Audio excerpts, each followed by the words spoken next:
When you look at it, Cush is the first country mentioned in Genesis, and when you look on the map, that's the same thing as Ethiopia today, and that's right in Africa. And then when you go back into a little etymology of the origin of the words, you'll find that the words Ethiopia, the word Ethiopia, comes from two Greek words, white folks' words, invaders' words, robbers' words, plunderers' words, thieves' words, who went into Africa and named it Ethiopia, Ethos meaning dark, and oaks meaning complexion. Land of the people of dark complexion. So we call it Ethiopia, but the Bible called it Cush. The Bible called it Cush. And then when you look a little further down into Genesis, you'll see they talk about the rivers, the Tigris and the Euphrates, the rivers that grew up in our parts of the world. So that book called Bible is our book. It's our book. I want to make that clear. Amen. Thank you for the amen, sister. I don't mind. We're going to have church in this library today. That's all right with me. It's all right with my host. But we look at it and you say it's our book. But something happened to it, which I'll talk about in a little while. Something happened to it, though, and some people got hold of it. And they started doing some things, you know, and then they gave it back to us, but it was our book. And so going back to my point, I haven't got my point. Black history. In the beginning, God created the heavens and the earth. The earth was without form. It was void. Darkness was upon the face of the deep. God said, let there be light. There was light.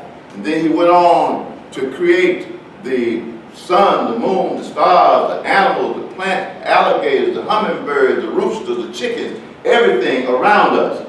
And we're not even on the planet yet. But the planet is already here. The earth is already here, moving around the sun and operating and having all these things going on that we're talking about that the Creator had put around us. And there's a reason that we were last to be created. The reason that we were last to be created, class, was because of the fact that the human being had to be put into an environment where his mind, her mind, could grow and develop.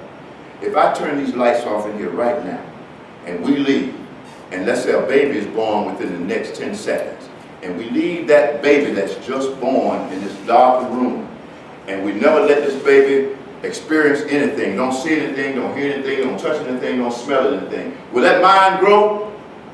It will not.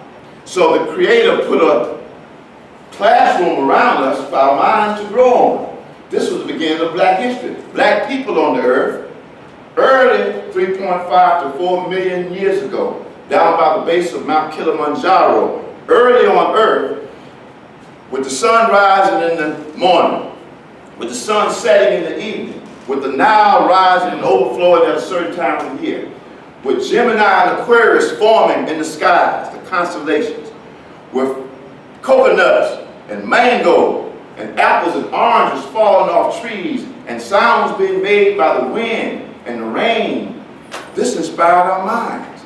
This was the beginning of black history before Woodson was even born. Because black people began to make contributions to history back then, they had to know about gravity because many, many years ago, how in the world would people be on the earth for millions of years and have had coconuts to hit people in the head, and apples to drop down and hit people in the head, and having bird nests falling and little birds, eggs breaking on the ground. We began to understand that heavier objects fall faster than lighter objects, and we began to think and observe this because that's why the first law of the scientific method is observation. We began to observe these things over and over and over again, so we came up with gravity.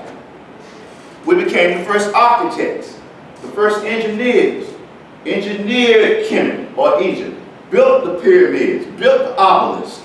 All of these things came from us observing what was already in the natural creation, and that was the beginning of black history.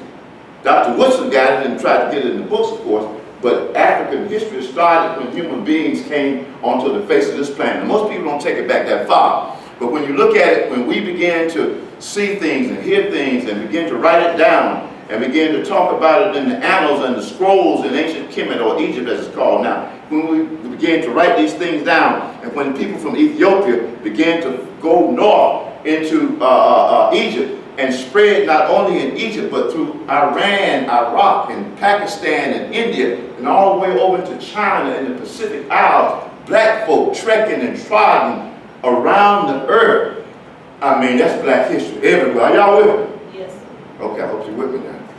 I'm trying to take the time, looking at the clock as I go.